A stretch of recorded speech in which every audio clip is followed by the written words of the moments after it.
Back here at Radio Row, Super Bowl 50 from the Moscone Center, getting ready for the big game between the Denver Broncos and the Carolina Panthers. And we ran into a Pro Football Hall of Famer, and that, of course, is Jackie Slater. Jackie, great to finally meet you, and how are you? Nice to meet you. I'm having a great time. First off, I was telling you a little bit before you came on air, I'm a big Patriot fan. How is Matt recovering from almost getting back to the big game? Well, he's recovering emotionally. He's going to do that a little bit slower than it's going to take physically. He came out pretty healthy this year physically, and but that's a tough loss. What makes you so proud of your son? Because I see the way he plays now. He's not a flashy wide receiver whatsoever. He's just a special teams monster for the Patriots. He just works really, really hard. He has a lot of respect for the game.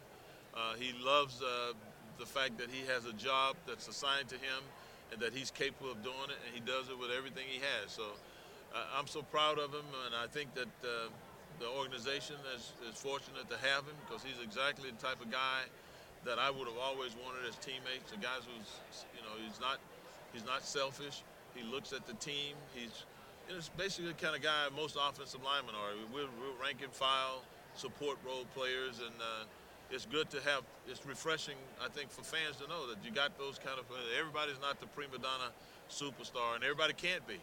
And so it's good that you can nestle into a role and play it and play it well. Do you ever mess around with him? Because I always like when they show the scenes in the locker room after the game, and he goes, "How do we feel about a victory?" And the whole team goes, "Oh yeah." Oh, I enjoy that. I when someone told me about that, they said, "Go and look. You see your son getting in the huddle after the game." When I saw that, I think, Matthew, they got Brady in the locker room. Yeah. It's Matt Slater doing that stuff. Yeah, it's fantastic to see, and I think perhaps that happens because he enjoys the game, and he really, really, I mean, ever since he's been a little kid, he's always admired the talent in others. I mean, he thinks Tom Brady is the greatest of all times. He thinks McCourty is the best of all times. He thought Vince Wilfork was the best of all time. He just looks for and appreciates the greatness in everybody around him, and he enjoys that. And I think it takes a special person. I can't honestly say, as a rank and file guy, that was me. I can't honestly say that I looked at a guy and appreciated his contribution as much as I should have. But I can honestly tell you that boy, Matthew, ever since he was a kid, would look at anybody and whatever contribution that they made, he would make them feel like, we got to have him to do his contribution so that we'll have a chance to win. It's I don't know where it came from, but it's a gift, I think. And he had football always in his genes because of the career you had in the NFL. But everyone grows up as a kid, and they may say, oh, I want to be a baseball player, I want to be a football player. When did you realize that, hey, Matt could be a football player in the NFL? Well, like I said, he played flag football and threw and ran and caught the ball, and nobody was hitting anyone at that time, and he ran as if he knew no one was going to hit him. And I remember thinking to myself, I wonder if he'd run like that if he knew that everybody was trying to get him tackled and blown up and on the ground. And in the meantime, I said, I'm never going to find that out because we're going to play basketball, we're going to run track, we're going to play baseball. He was a really good baseball player. Just couldn't hit the curveball.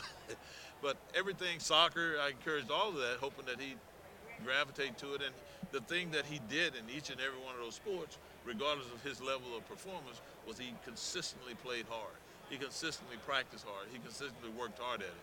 But I don't think that he had the passion for those that he did for football. He worked hard at that, and then he studied it. Now, with everything going on with the CTE, the movie Concussion, Jeremy Schaap just did a piece on Ken Stabler. We hear stories like Junior Seau and so many unfortunate stories. You're a father. Take us through that perspective and the apprehension that goes through your body when you see your son play games and take a hit. That's the only time I really want to think about it. It's the only time I allow myself to think about it is as it relates to my son doing it, because I don't want to go see the Concussion movie.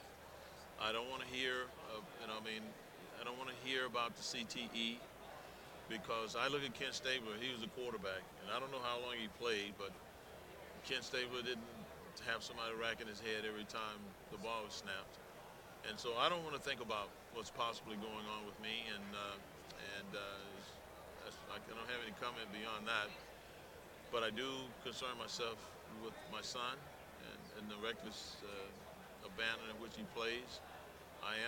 I do take some comfort in the fact that they have a protocol now for concussions, and he is going to be somewhat protected. I really don't want to think about that. Pro Football Hall of Famer Jackie Slater is here with us on Radio Row. You were there when the Rams were in Los Angeles and also when they moved to St. Louis. How excited are you to see the Rams go back to L.A.? I'm excited for the fans. I'm excited for the fans because, they got a bad rap. They said they weren't good football fans. They didn't support the team and all, 20 years ago when the team left. And I never felt that to be the case. In fact, I was an offensive lineman. And the people in Los Angeles who came to our games always made me feel like the Rams were going to have a chance if I played. Here I wasn't just an offensive tackle. So I think they got a bad rap. And I know that there are a couple of generations, a few generations removed from the people who supported me. But those same people had kids and grandkids, and they often talked about the Rams and what the good old days were like. And I just can't wait to see the stadiums packed and to see those grandkids and kids come out and reattach themselves to that football team just like their parents and grandparents would have wanted that. It's so bizarre to me, the transition when a team just gets up and moves just in the span of one season, because you have so many fans there right now in St. Louis, and they saw it from the other way as well, that they lose their team now and they can't go to games every week, and the attendance wasn't that great in St. Louis as it was. How bizarre was that transition when you guys moved from L.A. to St. Louis? Well, for me personally, it was really difficult because I have played 19 years in Southern California, and I knew that if I played anymore, it was going to be my final season, and it would have been, a rich blessing for me to be able to finish my career right there in Southern California. I wanted to play 20 years. It wasn't going to happen in Southern California, and so I went off to St. Louis. I really appreciate the way the people in St. Louis treated me. They were very special. They made me feel like I was one of the guys, even though my contribution wasn't much at the time.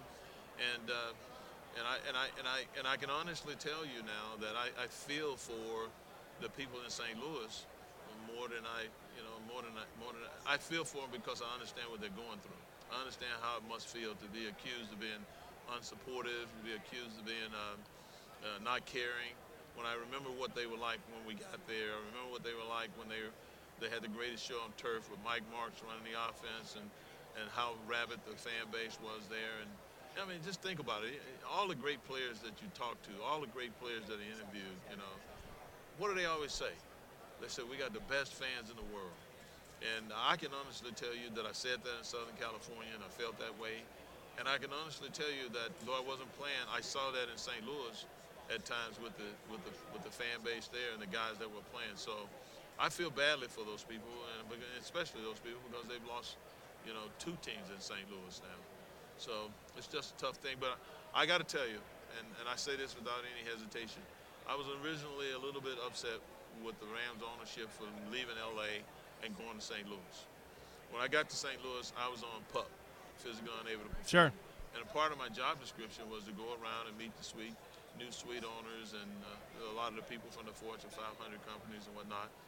And I remember going into those suites, and I remember looking and seeing, all the opulence, all of the, amenities and the chefs with the mushroom white caps and the carving, all the different foods and desserts. And I remember thinking to myself at that moment, I can't blame Georgia for bringing a team here. I mean, this is her business.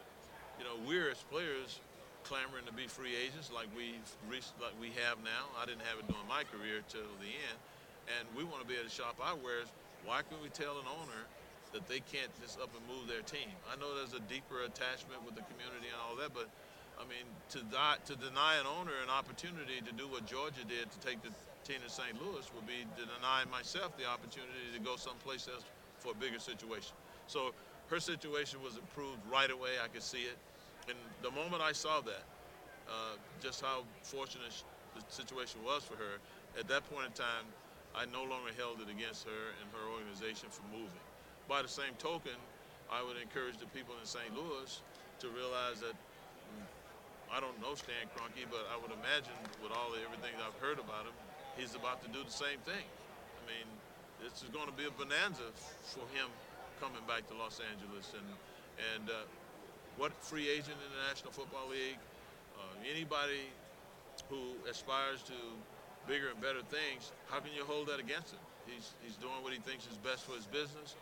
He's obviously going to be better off.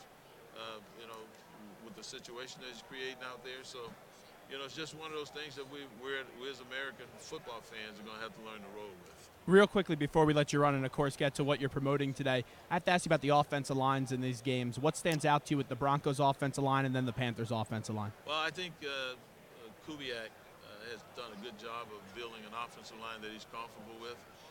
He's playing without Ryan Clady and maybe a couple of other guys over the long haul, but he's doing what he wants to do offensively, and that is he wants to have light, undersized guys that can run from sideline to sideline, stretch the defense, and kind of wear them down as the game goes along, where they're not devastating pass rushers. However, I wonder if that's going to work against this defensive football team, because they're gifted up front. They got some very athletic young defensive tackles that can put a lot of pressure on you. And as I looked at the game last week, I honestly felt like the goal, I never thought I'd ever say this, but I honestly felt like the plan was to make Peyton beat us. And because they shut down the running game for the most part, and though Peyton had some plays in front of the pocket earlier, I wouldn't say that he clearly dominated the ball game. I think that that strategy, if it's chosen by Carolina this week, it might not be as impactful because Peyton's got another week under his belt. But I think once again the storyline is going to be how we play at the line of scrimmage. The Carolina Panthers have got a very young and talented offensive line featuring, you know, one of the most dynamic tackles that ever played a game, and Big Michael Orr. And I think they're going to be up for the challenge. All right, tell us real quickly what you got going on today. Well, one of the things that I have been passionate about over the last couple of years is seeing people with a lot of pain have that pain alleviated.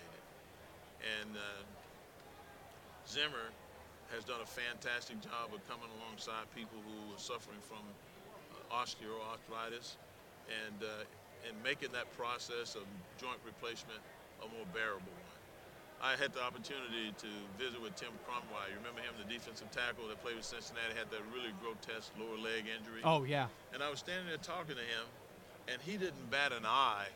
I asked him, I said, how do you get over playing with that leg? And he didn't bat an eye, and he said, I have both of my knees replaced, and I have no more pain. And so that's the thing. Why live in pain? Why suffer? Why put yourself through that when you really don't have to?